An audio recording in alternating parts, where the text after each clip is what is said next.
Welcome to the Home Pro Podcast, your source for expert insights and practical tips from the leading minds in home services. Get ready to conquer your local market with your host and founder of Big Fish Local, Seth Evans.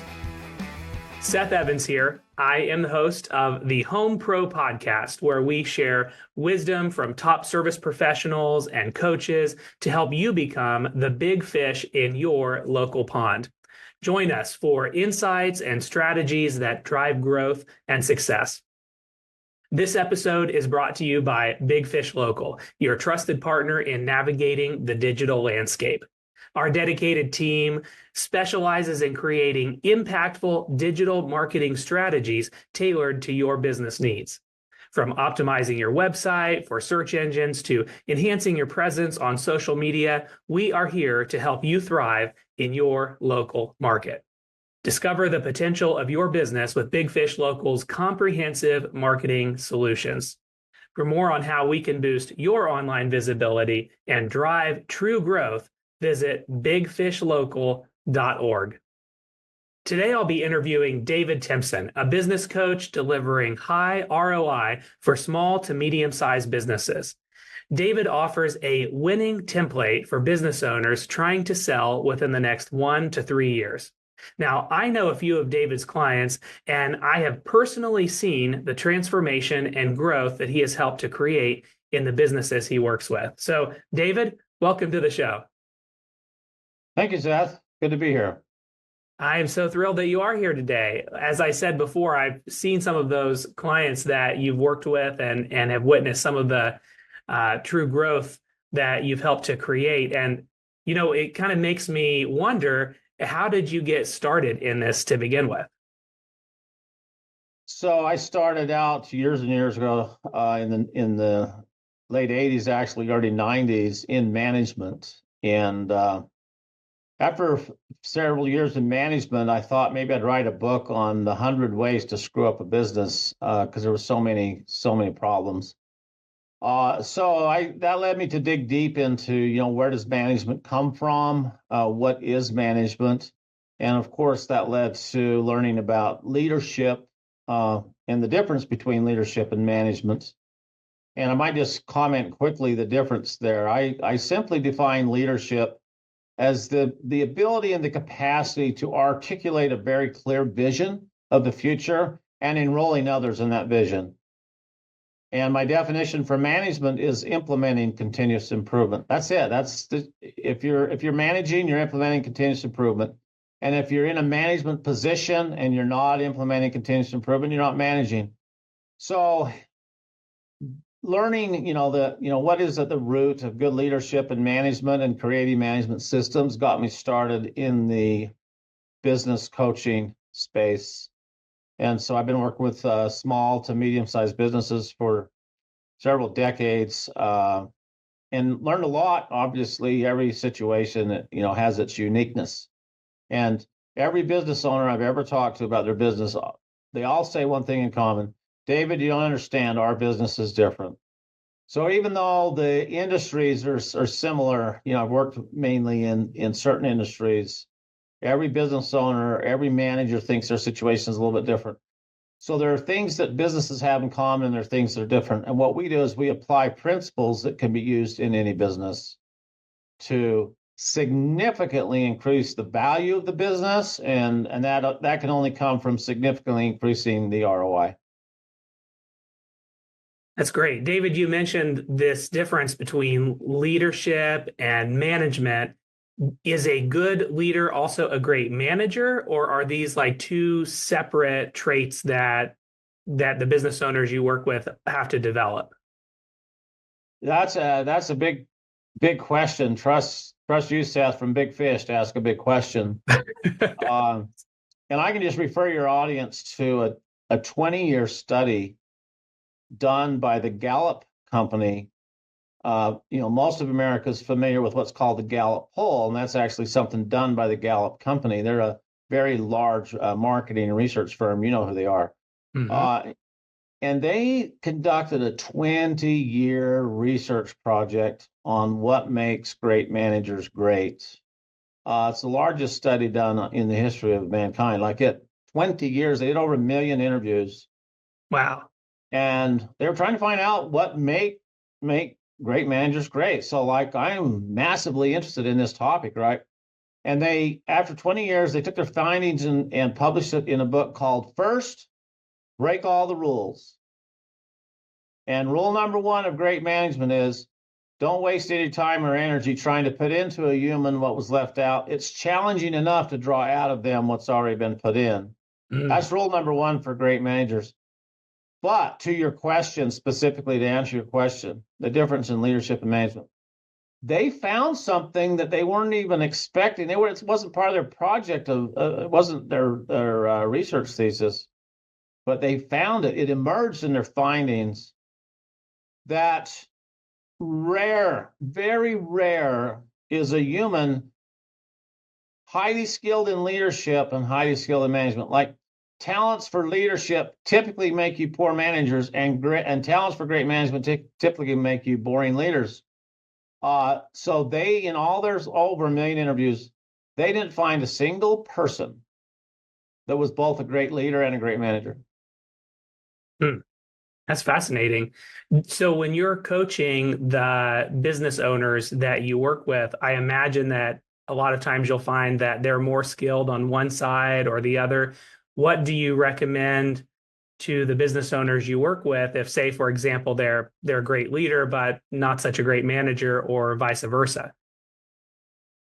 So, and if it's a smaller business, a business that's 5 million or less in annual revenue, that business has usually been founded by someone who worked their way up in the ranks. And so, like a client that we share in common, a plumber, we have this plumber, and he's a plumber as a teenager, and he's passionate about plumbing, and he becomes one of the top plumbers in the United States. And so he gets into his own business, doing plumbing service. So he's passionate about plumbing. And as we onboarded, the templates that I use for building tremendous value, his role, and we had this very discussion about management leadership early on. And his role was he was on the leadership side. Like his passion is to deliver this 5-star service to homeowners out there, and he do it every time. And he's just passionate. He articulates that. He was a very poor manager. So what we needed to do was build management systems and bring management personnel into the management positions to implement those management systems. I have found other situations where there's just a dynamic manager in a business, like they just flat out every day they're improving things, and they're building systems, and they're just driven by that improvement. But they're not good leaders. They don't inspire the people, and they don't have this amazing articulate vision, and they don't have the ultimate why of why we're being in business. They're just driven by improvement. And so we have another template for bringing that into the business. What are the fundamental elements of culture that are necessary for good leadership? And then we can find a leader for the business. So that's been my practical experience. Is I'm going to find someone that owns the business or is at the top of the business. They may not be a good leader and not a good manager even, but they're certainly not both a great leader and a great manager. We have to identify what their role is going to be and then support them with the other side. So I heard you mention the word culture, and I know one of the things that you really focus on in many of the businesses that you are working with is that company culture and building a strong culture. What are some of the ways that happens and unfolds in real life, in some of these businesses? Yeah. So culture, has emerged in the business guru circles and in the books and everything. Today there's just so much information and on what makes businesses great. And I can recommend to your audience a fantastic book called The Culture Code, which is a template for building strong culture. And that's the first book that's really written on how do we build a strong culture, Daniel Coyle. But what you need in culture is, and absolutely essential, is you need vision.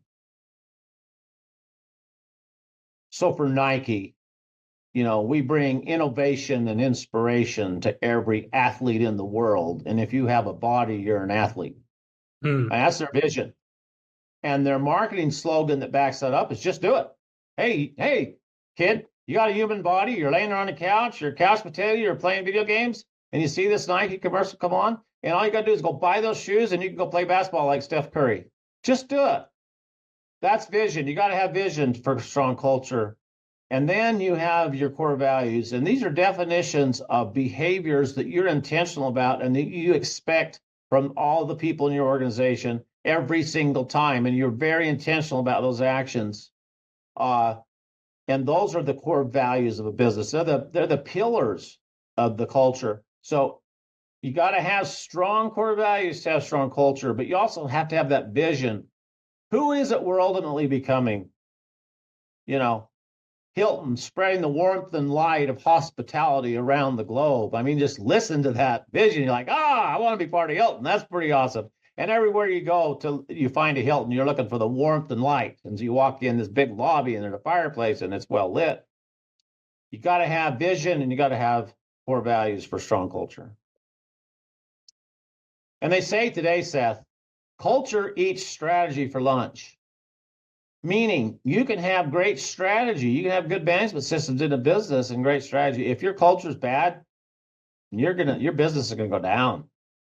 On the other hand, if you have a great culture and an average strategy, you'll still be successful because people today want to be part of something good. They want to be part of a good culture. They want to feel good when they're working. Culture is far more important than wage in business. How do you gauge your company culture? Like, how would I know as a business owner, kind of gauge the temperature of where we're at? Good culture, kind of poor culture, somewhere in between? What are some maybe symptoms or signs that would kind of let me know how we're doing? Great question. So if we have strong vision in our company, so we have a culture that is built on strong vision, you'll see inside that organization alignment. So you see people that they have this sense of purpose and they're moving in the same direction. And like I mentioned in the intro, I started out in management and I got into big business. I was working with the fastest growing computer manufacturer in the world. And people were moving in so many directions. It's so, and you go around and you just see, okay, so alignment indicates strong vision. And then core values, those are you verify those by seeing intentional actions that communicate the same message. And a good example of a strong culture, aside from those two things. So you can come in and you work with the organization, or you experience the organization, or you're a customer and you do business with the organization, and you just watch the people. Do they have a definite purpose and are they aligned? And do I see consistent actions from the janitor and from the president and from everybody in between? Is it consistent? So if one of my core values is cleanliness, it takes me about 5 seconds to walk into a company in their office even and know how well they do with that value, because you see the outcome of core values. Open and honest communication is another core value, comment an example. And so you just go in and you see how people are interacting with each other. So it's these intentional behaviors, and you've got to see it everywhere in the organization. The other thing you can do if you have some time is just check with a couple customers of this company and say, describe this company for me. And if they're good at demonstrating core values, a client will describe, these are very honest people. They're very hardworking and they're very organized. They'll just repeat. They're trying to describe the behavior of the people in that company, and they'll just list, without knowing it, their core values. So that's how you know. I just recently finished a book called The Practice of Adaptive Leadership. It was by a gentleman named Ronald Heifetz. And in that book, I remember him talking about how organizations tend to develop a kind of a momentum to maintain homeostasis. You know, like the organization wants to keep doing things the way it's always done things. And I imagine that that's probably a challenge when you're coming into a business and you're trying to maybe change the culture or instill. Maybe the owner has a culture that they wish was a part of the business. It's their internal culture, but they haven't brought it to life in the business. What do you do in those cases where the business just really isn't living out a positive culture? How do you start making those shifts and tackle that kind of momentum to stay the same? So I'm going to answer that in parallel parts because we do this with businesses in parallel. I base my management systems and business strategy on the work of Dr. Ellie Goldratt, who was the pioneer of what's called theory of constraints. And people hate to hear the word theory; it just scares them. But theory of constraints, your audience can just search it; it's everywhere. Theory of constraints, you'll see. But the author, Dr. Goldratt, and he's best known for his international bestseller book called The Goal. And you see in The Goal a transformation of culture.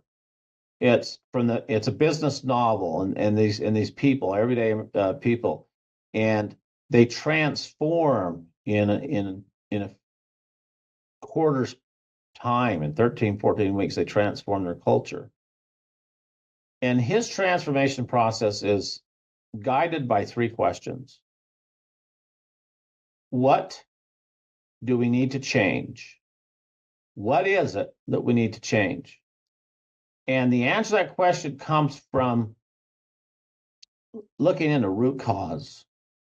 There's one thing in the root that needs to change. And once we find it, what do we need to change it to? So we know what we need to change. What do we change it to? And so that's the second question. Those are different questions. We can find what the problem is in our culture, but what's the solution? What do we change to? And then the third question is, how do we induce the change? How do we cause that change? And what do we introduce? And it's typically a keystone habit. Like, we're going to start doing something intentional every day, and everybody in the organization is going to do this. And it's going to change. It's a keystone habit, so it's going to change all of our other habits. And you read in his book, The Goal, one thing they changed, and it changed their culture. So that's answer A in parallel with answer B. We have a template for developing the vision, the mission, the core values, and the core strategy of a business. And we use a template for that I've developed and drawn from many great thought leaders, Dr. Stephen Covey, 7 Habits, and others. And in that process of creating those elements of vision, mission, core values, and core strategy, we engage the people in the organization in creating those. And that starts the transformation right there of the culture. And then we are continually reviewing, how are we doing with this? Is this still our vision? And so we're calibrating and verifying and having that conversation. So it's the creation of it and then the revisiting of it intentionally, and that transforms the culture. So I work both of those together. One of the things, oh, go ahead. No, I just say I work both those things together, the parallel processes that change the culture. One of the things I was hearing you say that you didn't actually say out loud, but I'm kind of hearing from this, is that both of these changes that you're bringing about are really ongoing processes. They take a little bit of time to implement. And I know that the accountability that you offer as a business coach is really important in that, because I've seen before where business owners get they really find a great idea of something that needs to be changed, and they start to implement it, and then it kind of loses steam, it loses momentum, and then things just go back to the way they've always been, and it never really fully comes into bloom, because they've just kind of let that go. And so I imagine that whether you work with a business coach or you find some other way to have that accountability and stay on it, that could be really, really critical. Would you agree with that? You're spot on. And, I end up spending more time with businesses than I would hope or want to. I mean, I don't mind it, but like the templates that I use to transform a business and significantly increase their value in the market and the return on their investments, that process can happen actually very quickly. Like it's a misconception that it takes a long time to change a business. From the strategy standpoint, from the steps that you need to take, you can do it very quickly. That's why in Goldrat's book, he did this change in a quarter's time. And that's so real world. People read that book and they say, "Oh, that's not possible. That's not realistic. Nobody can fix a business in a quarter." Yeah, you can. But it's the accountability piece that you just mentioned.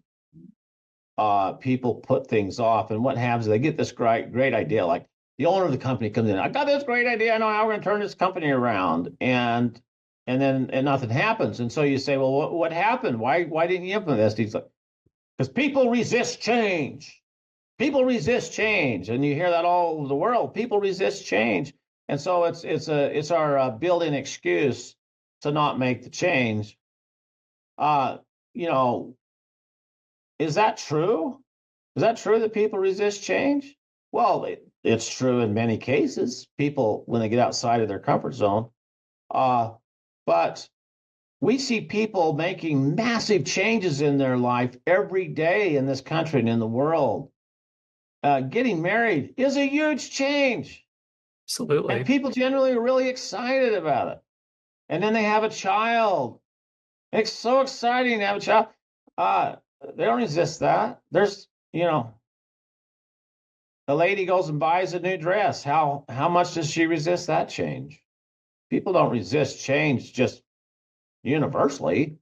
There's change that they embrace. And so it's the process of inducing the change. And accountability is a key part of that. So I have seen businesses that do have a really great culture and seem to have a good vision for what they want to accomplish in terms of maybe it's delivering excellent customer service, doing a fantastic job, doing it right the first time. Maybe they have a great vision in that way, but they're still not growing as an organization. They're kind of stuck where they are. So if that's the case, let's say it feels like you have a good company culture, you do have a good vision, but that alone isn't enough to create the growth. What might be missing for them? So you're asking some great questions. We have in business, as business owners, business managers, we have a perception of value for what we deliver. So we're making widgets, or we're a food service, we're a little coffee shop, and we are producing something or delivering a service. And we have a perception of value of that service based on our effort to create it or to deliver it. And so, like, if I go to some store and I say, "Hey, how much do you sell this for?" and they tell me the price, I say, "How'd you come up with that price?" And they say, "Well, around here we have a 20% margin in this store, and so whatever I pay for it, I add 20% to it. And that's your price." So the perception of value from the supplier side, which We're talking about businesses that are in business to supply products or services to a market or to multiple markets. The perception of value is coming from the supplier side, which is here's my cost, here's the effort that put into this, and now what's a reasonable margin? And I gauge what's reasonable by my competitors, what my competitors charge. And so we have this cost plus reasonable margin formula for creating value. Well, the market that we serve, they measure value very different than that. They measure value in what benefits do I get from your product or service, and what's my pain to buy it. So what are you giving me? What benefit? How does it benefit me?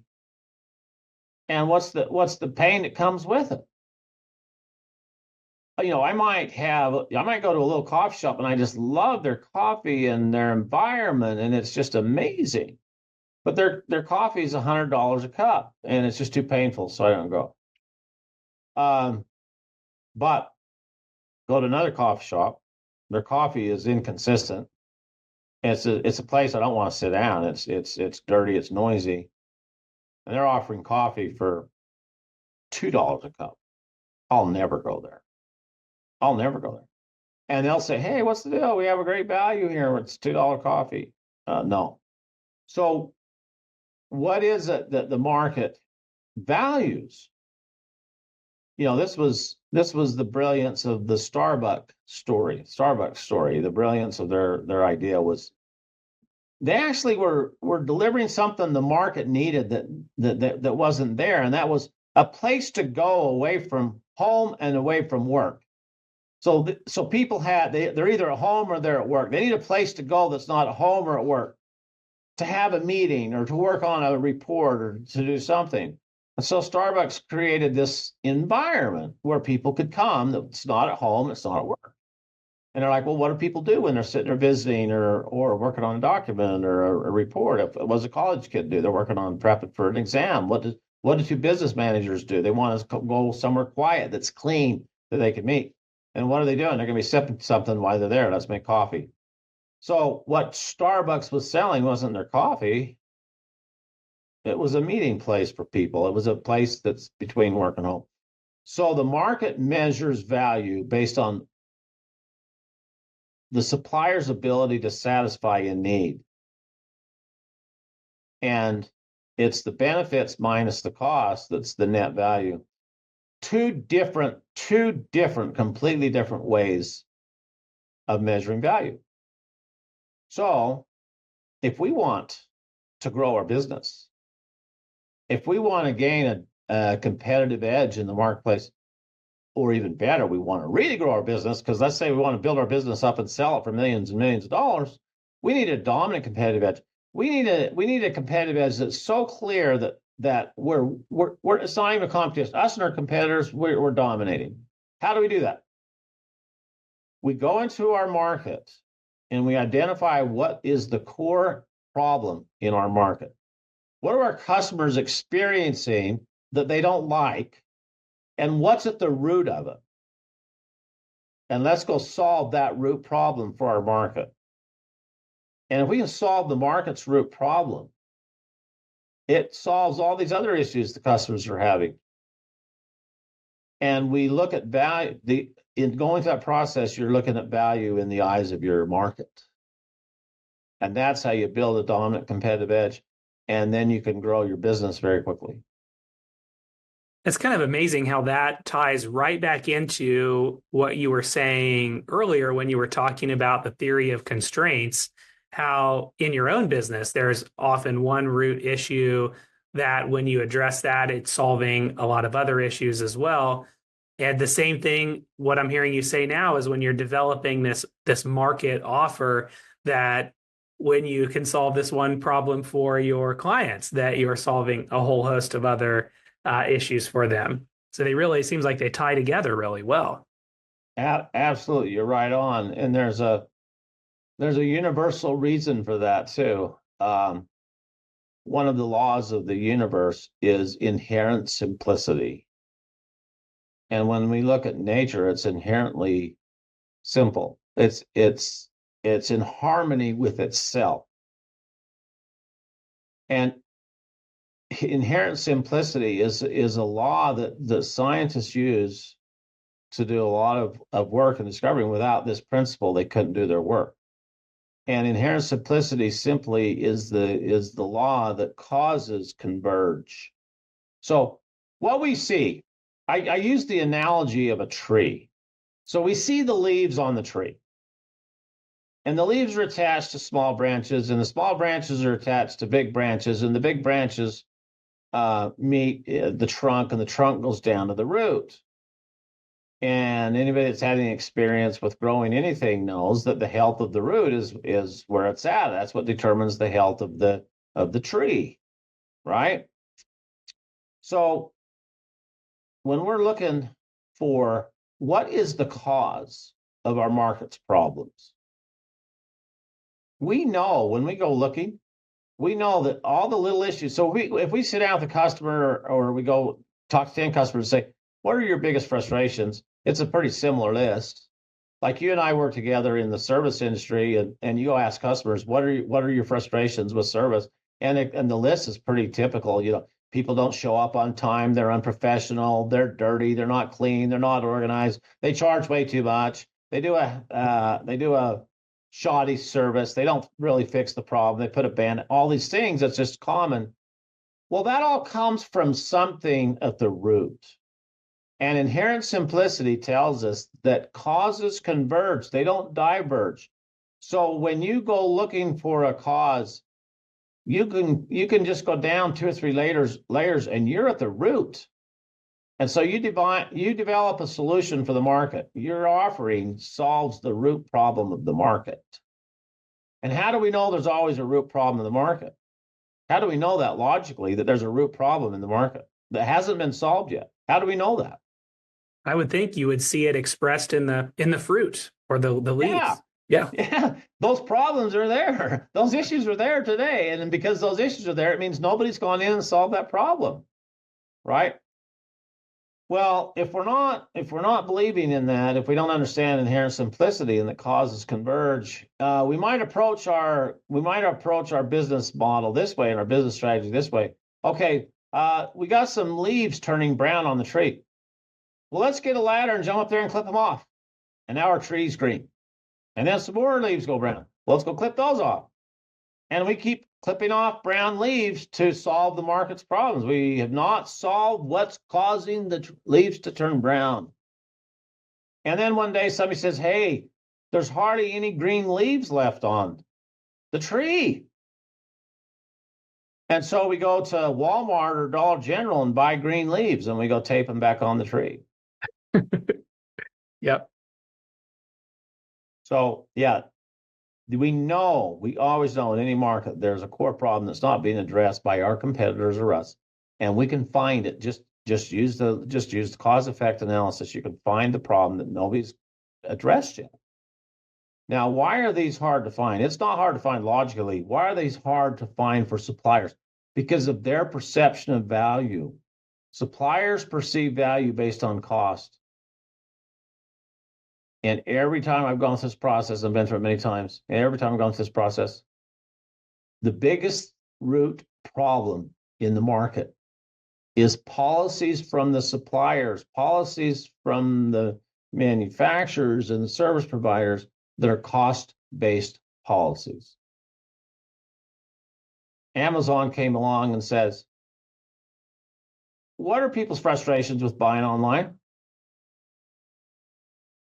There's all these great deals. The internet develops and matures and people trust it, and then they're online retailers, and you find all these great deals online. There's this amazing chair online for $49. And I go to buy it, and it's $150 shipping and handling. Right? There's so much hassle with shipping and handling. So Amazon says, well, let's just eliminate that.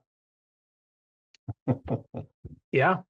And now, of course, you've seen the fruit of that for them. How, Amazon is they get like 90%. I don't know if it's actually 90%, but I mean it's a ton of the online market share. Yeah. And so that's a hint for us. That's an advantage that we have, as we're working with a small business and finding what the root problem is in the market that we want to address.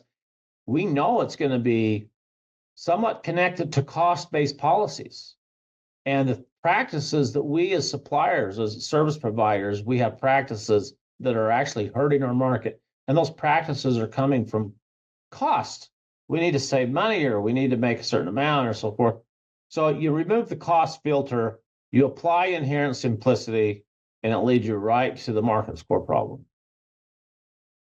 Yeah, I see that all the time when I'm talking with my own clients. We have HVAC clients who have realized that the problem they're solving is not just making the air hotter or colder, it's making the air cleaner and safer. It's making the room temperature stable from room to room. There are so many things that the HVAC system is connected to, and it's a whole host of issues they can solve by addressing the root problem of getting the right system with the right components that's going to last a long time, or a roofing company that is able to offer a 50-year warranty on the roof. Let's take care of this and you'll never have to worry about it in your lifetime ever again.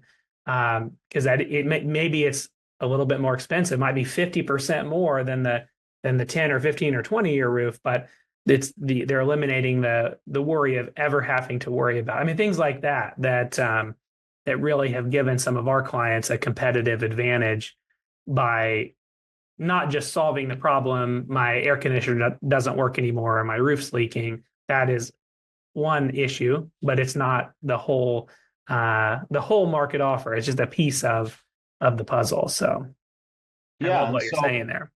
Yeah, and in I'll just use your examples to just drive home, what is it the market's really buying? Like I use the Starbucks example. So I'll create another example just on using the information you just said. Homeowners are looking for comfort and peace of mind. Mm-hmm. That's what they're buying.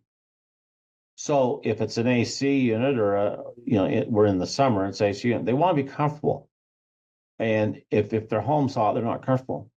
And they want peace of mind. They want to know that this is not going to break down. They want peace of mind. Now, if our services can deliver that, but we're too expensive, homeowners paying a big monthly payment for that service is not peace of mind. So it sounds simple. Yeah, it takes work to figure out how to do it, but we need to deliver comfort and peace of mind. That's what homeowners are looking for. And yet, you're right. Your HVAC technician goes out there and all they're thinking about is what's broken, what parts do I need, how fast can I get it done, how much can I charge and get out of here. And they're so disconnected from the homeowner's peace of mind. They're causing angst, they're causing distress. My brother called me literally yesterday and says, hey, my sewer's backing up in the crawl space. And I'm like, I am so sorry. That sucks. He's like, what do I do? I'm like, well, call this certain plumbing service company. I know they'll take care of it. Well, they're going to be expensive. They want charge. I says, do you want them to come and just try to get this thing to drain for a minute? And then you don't know if you're going to have the same problem in a week or a month or a year from now? Or do you want them to come in and see what's wrong with your plumbing system? What's wrong with your drain system? As I can guarantee you're in an older property, you've got roots compromising your drain system. So do you want somebody that really knows what they're doing to show up and find the root problem to your plumbing system and then show you what it is and then give you options on how to fix it? Or you want to find the cheapest, call around to 3 or 4 service companies, take the cheapest one. Some guy's going to show up, you don't know what they're going to do, and they might get your sewer to drain for a minute and then they go. And then what? Where are you going to be in, right? That's a good one. That's literally getting to the root problem in that one. Yeah. The root problem. Solve your roots. That was good. Yeah, that is good. So yeah, that's a really good example. And I hope that some of our listeners, as you're hearing this, whether you're in the home services or the commercial services space or in some other space, that you really start thinking about how your service is differentiated in this way, because a lot of business owners, I'm asking this question all the time from a marketing standpoint. What separates you from everybody else out there?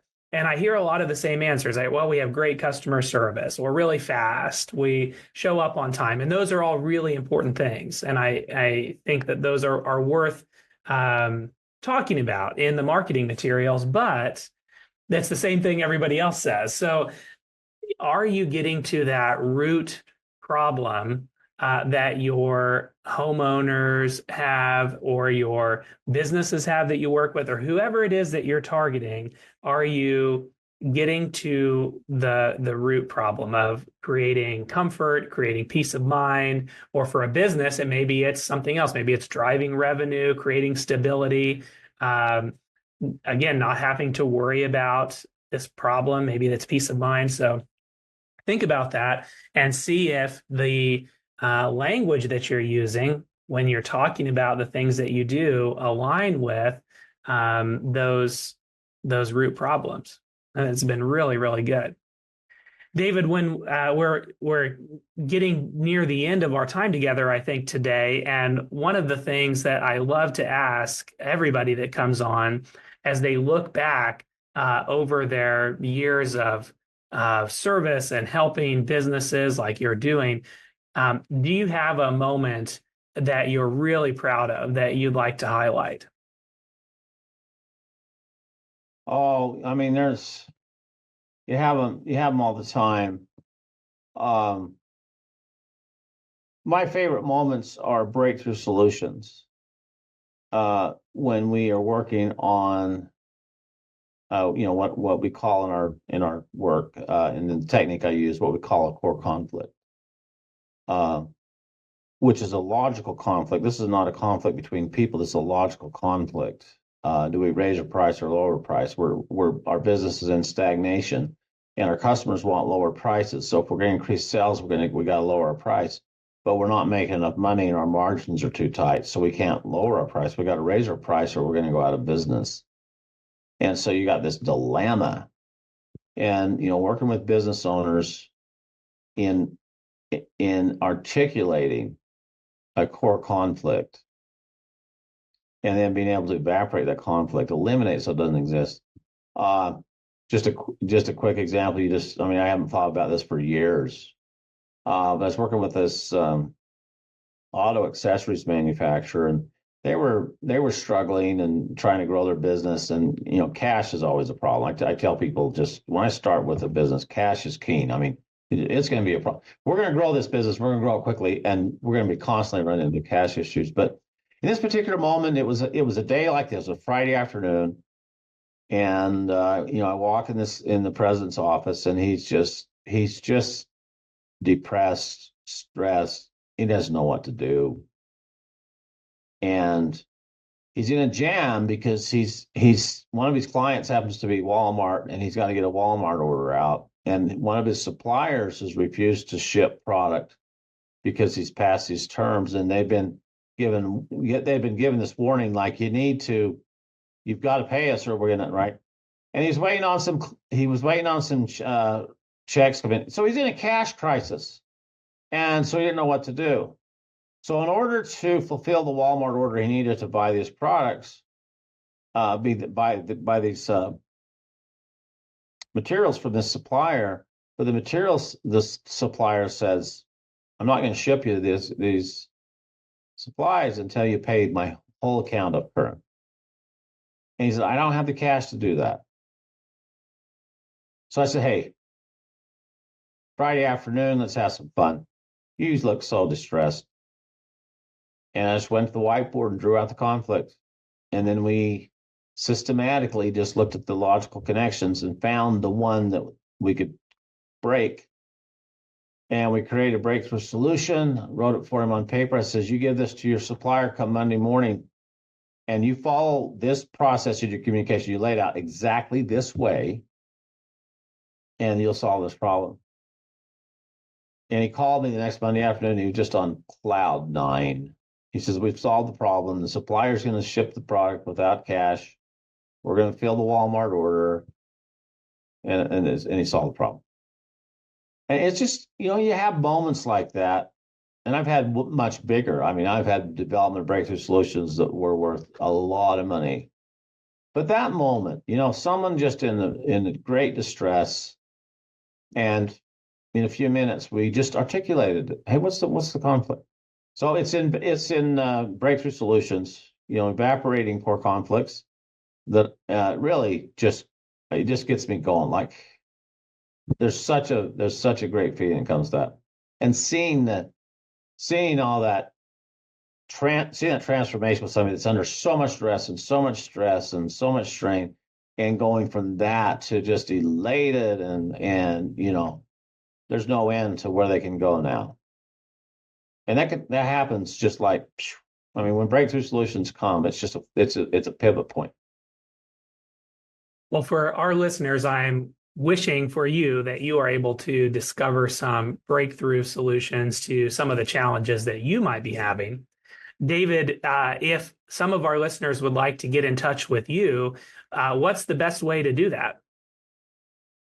So they can email me, which is usually best because I reply to all emails. They would have to have in the subject of the email, because it's going to come from someone I don't know, just have in the subject, follow up on your podcast. So email me, David T with MSI at gmail.com. That's David T with MSI at gmail.com. That's kind of a long email address. Or they can call me. Now, I don't take calls if I don't know the source. So they can call me and then send immediately a text afterwards, says, this is regarding your podcast. My number is 435-467-8779. So if they call me at somebody I don't know, I'm probably not going to answer. Follow it up with a text, says, hey, this is about the podcast that you did with Seth Evan Big Fish. And then I'll take the call. Thanks, David. That's really gracious of you to share both your email and your phone number. And listeners, if you've really enjoyed some of what you've heard today, I would really encourage you to take David up on that offer and at least send an email and pick his brain. He's really been fantastic to work with. And like I said, we have some mutual clients that I've really seen some great transformation, some great breakthrough for. Well, David, as we are wrapping things up, I have a final question to ask you.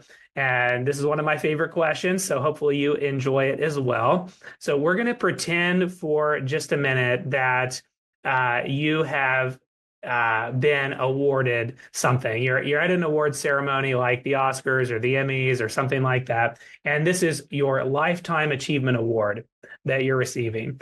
And you're up at the mic and it's your time to say thank you. And what I want to know is, who are you thanking for this Lifetime Achievement Award and why?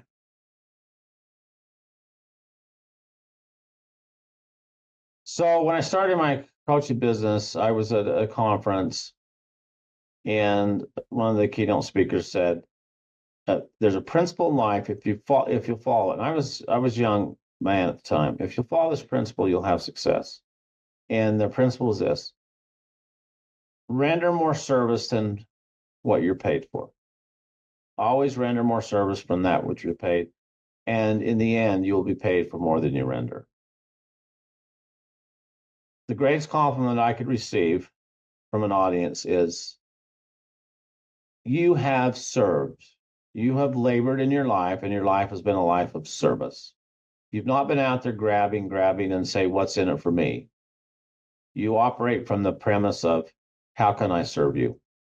How can I help you? How can I bless your life? And so to be in an audience and to receive some kind of a service award and to be, recognized as, this was not lip service. This was a man who was passionate about delivering value to those that he came in contact with and helped. Seth, a lot of what I do, I mean, not a lot of what I do, but I do it all the time, is people contact me and say, hey, can I talk to you for a minute? Well, I know it's going to be an hour or two. And when we get done, they'll pull out a checkbook or their credit card, and they'll say, what can I pay you for your time? And I'll say, you just did. That was a unique and interesting conversation. And you can pay me for my time by doing what I've advised you to do. And I'm not going to take any money. I do a lot of work like that, and it's so satisfying. That's fantastic. David, I really appreciate you being on the show today. You all have been listening to David Timpson, a fantastic business coach who truly delivers high ROI for small and mid-sized businesses. David, thank you so much for joining us today. Yeah, and thank you, Seth. And just, just for your audience, I've enjoyed working with you the last few years. I know the first time I met you, I just grilled you to see. I mean, I'm like, I'm going to see if this guy understands online marketing, and I grilled you, and you welcomed the challenge. And we've been associated with in business since then, and have had a very uh, good relationship. And I just want your audience to know that you have such great integrity. You're honest, you're open, and you do know what you're doing. And I appreciate it.